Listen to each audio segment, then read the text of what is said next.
विद्यार्थी मित्र हो नमस्कार. सर्वप्रथम या यूट्यूब चॅनलमध्ये आपणा सर्वांचं मनःपूर्वक स्वागत. यशवंतराव चव्हाण महाराष्ट्र मुक्त विद्यापीठाने 2023-24 पासून NEP 2020 नुसार जे एकूण 13 अभ्यासक्रम नव्यानं इंट्रोड्यूस केलेले आहेत, त्यापैकीच MA एज्युकेशन, MA शिक्षणशास्त्र, MAT3 हा एक अभ्यासक्रम आहे. या अभ्यासक्रमामध्ये आंतरवासिता कार्य म्हणजेच इंटर्नशिपच्या संदर्भातली काही प्रात्यक्षिकं विद्यापीठानं प्रथम वर्षाच्या विद्यार्थ्यांसाठी सुरू केलेली आहेत. तर त्या प्रात्यक्षिकासंदर्भातली माहिती आजच्या या व्हिडिओच्या माध्यमातून आपण जाणून घेणार आहोत. विद्यार्थी मित्र हो, यामध्ये पहिलं जे प्रात्यक्षिक आहे ते आहे अनुभवी शिक्षकाच्या अध्यापनाचे निरीक्षण व विमर्शन.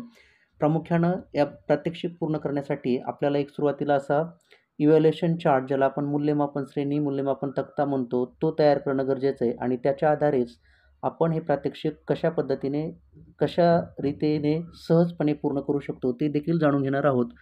त्यासाठी हा जो तुम्हाला मूल्यमापन तक्ता दिसतोय, मूल्यमापन श्रेणी दिसते, त्यामध्ये एकूण मूल्यमापनाचे निकष दिलेले आहेत आणि त्याला किती गुण आहेत त्याची देखील माहिती दिलेली आहे. यातला पहिला निकष आहे पाठ निरीक्षण. म्हणजे अनुभवी शिक्षक निवडल्याच्या नंतर त्याच्या पाठाचं निरीक्षण तुम्ही करणार आहात. निरीक्षण करण्यासाठी प्रामुख्यानं प्रस्तावनेपासून ते समारोप स्वाध्यायापर्यंत ज्या वेगवेगळ्या पाठाच्या पायऱ्या असतात त्या पायऱ्यांचा तुम्ही विचार करणं गरजेचं आहे.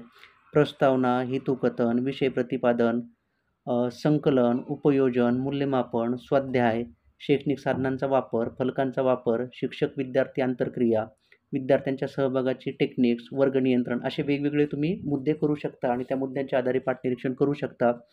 त्याचबरोबर अनुभवी शिक्षक जो निवडलेला आहे त्याची तुम्हाला मुलाखत घ्यायची आहे. मुलाखतीसाठी प्रामुख्यानं प्रश्नांच्या एकूण समाविष्टीकरणामध्ये खालील प्रश्न असणं गरजेचं आहे. तुमचा अध्यापनाचा अनुभव किती आहे? प्रामुख्यानं शिकवत असताना तुम्ही कोणकोणत्या बाबींचा विचार करता?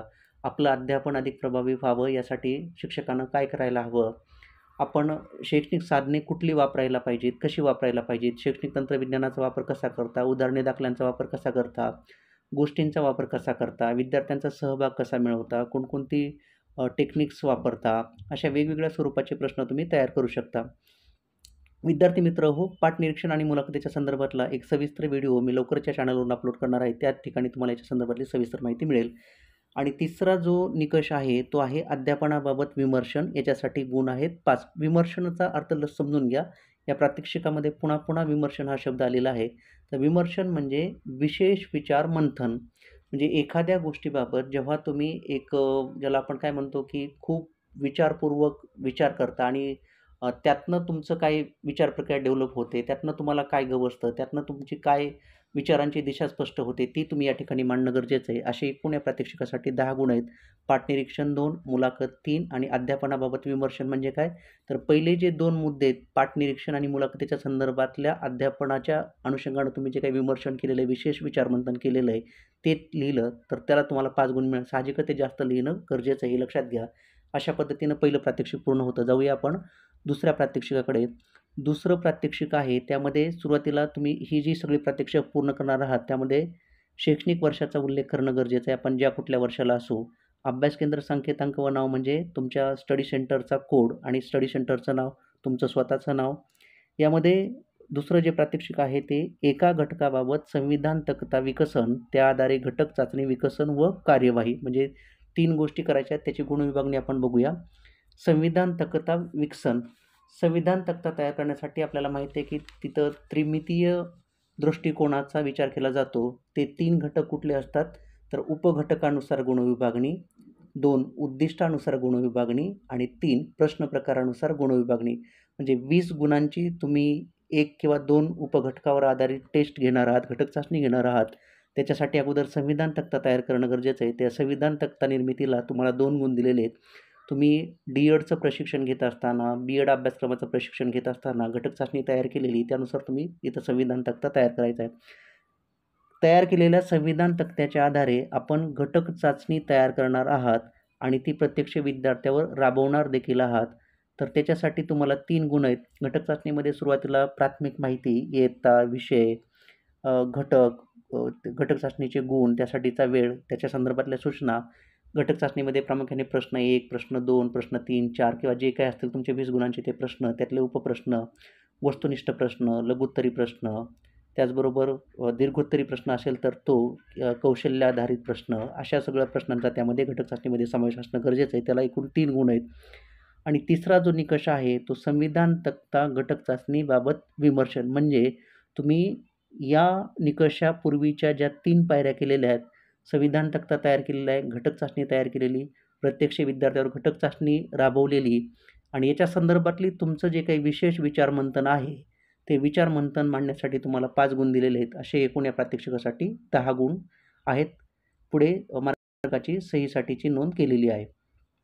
नंतर तिसरं जे प्रॅक्टिकल आहे ते आहे शाळा व्यवस्थापन समितीचा विद्यार्थ्यांच्या प्रगतीवर झालेला परिणाम. आपल्या सर्वांना माहिती आहे की प्रत्येक शाळेच्या विकासामध्ये त्या शाळेतील शाळा व्यवस्थापन समितीचा, स्कूल कमिटीचा महत्त्वाचा रोल असतो. तो अभ्यास तुम्ही या प्रात्यक्षिकामध्ये करणं गरजेचं आहे. याचे मूल्यमापनाचे निकष आपण बघूया की समिती स्थापनेमागील भूमिकेचा अभ्यास. म्हणजे प्रत्येक शाळेमध्ये जी शाळा व्यवस्थापन समिती असते, ती शाळा व्यवस्थापन समिती कशासाठी स्थापन केली गेली, ती स्थापण्याचा उद्देश काय होता, त्यामागचा हेतू काय होता, त्यामागची उद्दिष्टे काय होती, याच्यासाठी तुम्हाला विद्यापीठानं या प्रात्यक्षिकामध्ये 2 गुण दिलेले आहेत. त्याची तुम्ही थोडक्यामध्ये या ठिकाणी मांडणी करणं गरजेचं आहे. समितीच्या सदस्यांची नावे. प्रत्येक शाळेच्या मुख्याध्यापकांच्या कार्यालयामध्ये तुम्ही जेव्हा जाता तेव्हा त्याच ठिकाणी शाळा व्यवस्थापन समितीची लिस्ट लावलेली असते. तर ती यादी तुम्ही एका प्रात्यक्षिक प्रोजेक्ट पेपरवर लिहिली तर त्याच्यासाठी तुम्हाला 1 गुणाची या ठिकाणी सोय करण्यात आलेली आहे. 1 गुण तुम्हाला त्यासाठी मिळेल. समितीच्या सभा व कृतींचे अहवाल लेखन. वर्षभरामध्ये प्रामुख्याने शाळा व्यवस्थापन समितीच्या ज्या काही महत्त्वाच्या मीटिंग्स होतात, त्याचबरोबर त्या मीटिंगनुसार त्यांच्या ज्या काही कृती कार्यक्रम ठरलेला असतो, काही धोरणांची अंमलबजावणी ठरलेली असते, याच्या संदर्भातला अहवाल लेखन करणं तुम्ही अपेक्षित आहे. प्रामुख्यानं किमान एक 4 ते 5 तरी सभा असतील, त्या समितीच्या अहवाल अहवाल तुम्ही या ठिकाणी लिहिणं गरजेचं आहे. त्याच्यासाठी एकूण आहेत 3 गुण. चौथा जो मुद्दा आहे तो आहे शालेय प्रगतीचा आढावा. म्हणजे शाळा व्यवस्थापन समिती जे काही धोरणे घेते, जे काही निर्णय घेते, जे काही कृती कार्यक्रम ठरवते, त्या कृती कार्यक्रमाचा शाळेच्या प्रगतीवर काय परिणाम झाला आहे, त्याच्या संदर्भातलं तुमचं मत, तुमचे विचार, तुमचं टिप्पणी या ठिकाणी लिहिणं गरजेचं आहे. त्याला 2 गुणांची 2 गुण दिलेले आहेत.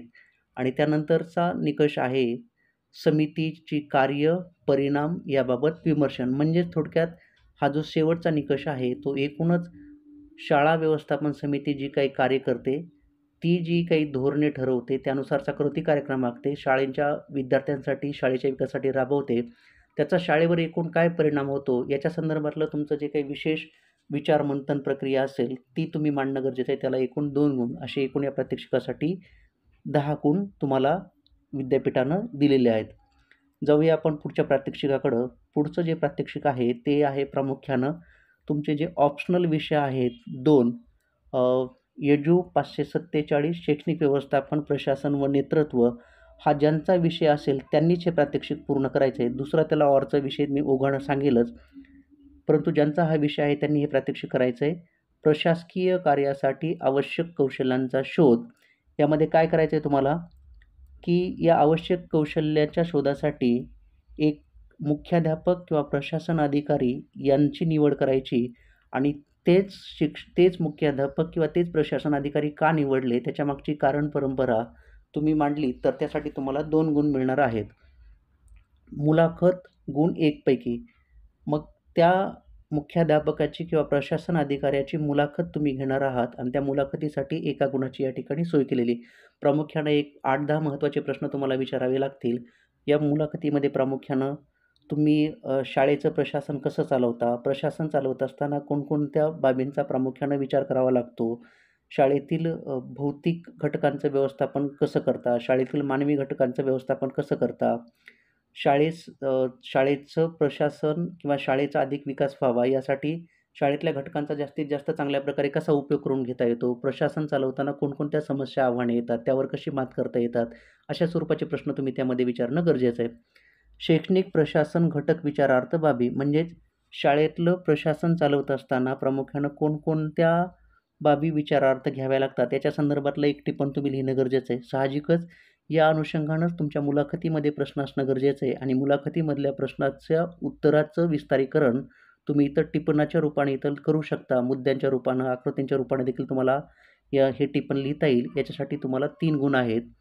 कौशल्य विकसनासाठी प्रशिक्षण माहिती आहे. म्हणजे आपलं नेतृत्व चांगलं व्हावं, आपल्या सहकाऱ्यांचा, आपल्या स्टाफचा आपल्याला जास्तीत जास्त सहभाग करता यावा, त्यांचीसुद्धा कौशल्य विकसित करता यावीत. याच्यासाठी काही तुम्ही प्रशिक्षण घेतलं आहे का? तर त्या प्रशिक्षणासंदर्भातली माहिती लिहिण्यासाठी या ठिकाणी विद्यापीठानं 2 गुणांची एकूण विभागणी 2 गुणांचं नियोजन दिलेलं आहे. त्यासाठी तुम्हाला 2 गुण मिळणार आहेत. शैक्षणिक व्यवस्थापन, प्रशासन व नेतृत्व करण्यासाठी आवश्यक कौशल्याबाबत विमर्शन. म्हणजे परत पहिलेच जे एकूण 4 मुद्दे आहेत, त्या 4 मुद्द्यांच्या संदर्भामध्ये तुम्ही जो काही विशेष विचार केलेला आहे, तुमची जी काही विशेष विचार प्रक्रिया झालेली, मंथन झालेलं आहे, ते तुम्ही या ठिकाणी लिहिणं गरजेचं आहे. याच्यासाठी तुम्हाला एकूण 2 गुण आहेत. म्हणजे साहजिकच या विमर्शनामध्ये, विचारमंथनामध्ये जे काही तुम्ही पाहिलं, अनुभवलं, जे काही तुम्हाला दिसलं, त्याच्या संदर्भात तुम्ही मत मांडू शकता. त्याचबरोबर की तुम्हाला माहिती मिळते, तुमची जी काही स्वतःची विचार प्रक्रिया होती, ती या ठिकाणी तुम्ही मांडणं गरजेचं आहे. याच्यासाठी एकूण आहेत 10 गुण. पुढचं प्रात्यक्षिक आहे. मी म्हटलं तुम्हाला हे 2 ऑप्शनल विषय तुम्हाला एजू 546 आणि 47. त्यामध्ये विशेष गरजा असणाऱ्या विद्यार्थ्यांना मार्गदर्शन हा ज्यांचा विषय असेल त्यांनी हे प्रात्यक्षिक पूर्ण करायचं आहे. समावेशित शाळेतील दिव्यांग विद्यार्थी शोध. आता याची गुणविभागणी कशी ती आपण बघूया. शाळेची निवड, दिव्यांग विद्यार्थ्यांची यादी, दिव्यांगत्वानुसार वर्गीकरण, गुण 1 पैकी. म्हणजे तुम्ही या प्रात्यक्षिकासाठी कुठली शाळा निवडलीत, त्या शाळेचं नाव, त्या शाळेत असलेले दिव्यांग विद्यार्थी आणि त्यांच्या दिव्यांगत्वानुसार वर्गीकरण. अंध, मुके, बहिरे, अपंग किंवा इतके जे काही प्रकार असतील दिव्यांगत्वाचे, ते तुम्ही थोडक्यामध्ये त्या ठिकाणी लिहिणं गरजेचं आहे. त्यांचं वर्गीकरण करणं गरजेचं आहे.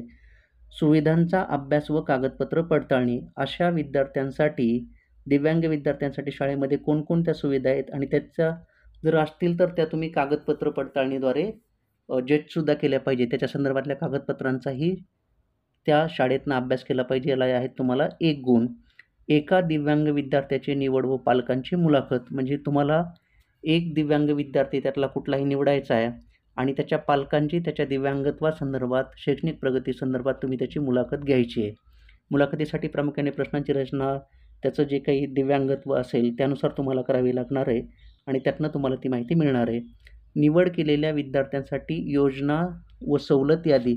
म्हणजे हा जो विद्यार्थी निवडला तुम्ही, तो निवडलेल्या विद्यार्थ्यांसाठी कोणकोणत्या योजना शाळेमध्ये उपलब्ध आहेत, कोणकोणत्या सवलती त्याच्यासाठी आहेत, त्याची यादी तुम्ही या ठिकाणी देणं गरजेचं आहे. सुविधांबाबत पालकांना माहिती. म्हणजे ही जी तुम्ही माहिती घेणार आहात शाळेतनं, ती माहिती तुम्ही पालकांना सुद्धा द्यायची. मग हा मुद्दा तुम्ही करू शकता की सुविधाबाबत पालकांना माहिती दिली. तर या विद्यार्थ्यांची मी पालकांना माहिती दिली, असं तुम्ही नमूद करून खाली त्या सुविधांची माहिती लिहू शकता. दिव्यांग विद्यार्थी शालेय प्रवाहात राहण्यासाठी विमर्शन. आता यापूर्वीचे जे सगळे मुद्दे आहेत, त्या मुद्द्यांच्या आधारे असे दिव्यांग विद्यार्थी शाळेमध्ये टिकून राहावेत याच्या संदर्भातलं तुमचं विशेष विचार मंथन, तुमच्या कल्पना, तुमचे विचार, तुमचा काही वेगळ्या योजना असतील, वेगळी मतं असतील, तर ती या ठिकाणी तुम्ही लिहू शकणार आहे. त्यासाठी तुम्हाला 2 गुण दिलेत. एकूण गुण आहेत 10 पैकी. पुढे जाऊया आपण.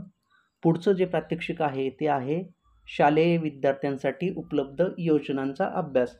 उदाहरणादाखल विद्यापीठाने या ठिकाणी 2 योजना दिलेल्या आहेत. ती आहे, एक आहे RTE, ज्याला आपण राईट टू एज्युकेशन म्हणतो, दुसरी आहे NEP 2020. यासारख्या किंवा याच्यापेक्षा अनेक योजना आपल्या शाळेमध्ये असतात. जसं की शालेय पोषण आहार योजना असेल, त्यानंतर ज्याला आपण राईट टू एज्युकेशन म्हणतो, NEP 2020 म्हणतो, आनंददायी शिक्षण असेल, हसत खेळत स्वाध्याय असेल किंवा सहाध्यायी विद्यार्थी मित्र योजना असेल किंवा गरजू विद्यार्थ्यांसाठीच्या योजना असेल. ज्या काही शाळेमध्ये योजना असतील त्या योजनांचा तुम्ही या ठिकाणी अभ्यास करणं गरजेचं आहे.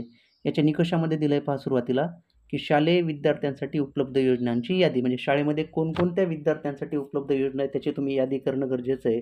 एकूण ज्या योजना असतील त्या योजना लिहिल्यावर तुम्हाला त्या ठिकाणी 2 गुण मिळतील. शाळेत राबविण्यात येणाऱ्या योजनांचा सविस्तर अभ्यास. आता तुम्ही काय कराल यासाठी, की शाळेमध्ये ज्या काही योजना आहेत त्यापैकी किमान तुम्हाला 4 गुण असल्यामुळं 4 योजनांची तरी तुम्ही सविस्तर माहिती देणं, सविस्तर वर्णन करणं या ठिकाणी अपेक्षित आहे. एकूण ज्या योजना आहेत त्यापैकी फक्त 4 योजनांची तुम्ही या ठिकाणी माहिती दिली तर तुम्हाला 4 गुण मिळतील. म्हणजे योजनेचं नाव, योजनेचं स्वरूप, योजनेची कार्यवाही, योजनेची फलश्रुती, योजनेचा विद्यार्थ्यांच्या विकासावर काय परिणाम झाला, याच्यासाठी 4 गुण. शेवटचा मुद्दा आहे उपलब्ध योजनांबाबत विमर्शन. म्हणजे या ज्या काही शाळेमध्ये योजना उपलब्ध आहे त्याच्या संदर्भात तुमचा जे काही विशेष विचारमंथन आहे त्याला गुण 5 आहेत. त्यामुळे तुम्ही ते उत्तर विस्ताराला लिहिणं गरजेचं आहे. एकूण 10 गुण. विद्यार्थी मित्र हो, अशा पद्धतीनं यशवंतराव चव्हाण महाराष्ट्र मुक्त विद्यापीठाच्या M83 या अभ्यासक्रमामध्ये जे एकूण काही आंतरभाषित आहे त्या आंतरभाषितेच्या संदर्भातलं सविस्तर मार्गदर्शन आजच्या व्हिडिओच्या माध्यमातून आपण सर्वांनी समजून घेतलेलं आहे. यापुढेही मी तुम्हाला पुढच्या एका व्हिडिओमधून अध्यापन क्षेत्रीय कार्यासंदर्भात देखील सविस्तर माहिती देण्याचा प्रयत्न करणार आहे. त्यासाठी तुम्ही हे जर का चॅनल सबस्क्राईब केलं नसेल तर चॅनल सबस्क्राईब करा आणि MA एज्युकेशनच्या जास्तीत जास्त विद्यार्थ्यापर्यंत पाठवा, जेणेकरून त्यांना देखील आपली प्रात्यक्षिकं सहजपणे पूर्ण करता येतील. आपण हा व्हिडिओ शेवटपर्यंत पाहिलात त्याबद्दल आपणा सर्वांचे मनःपूर्वक आभार. Thank you so much.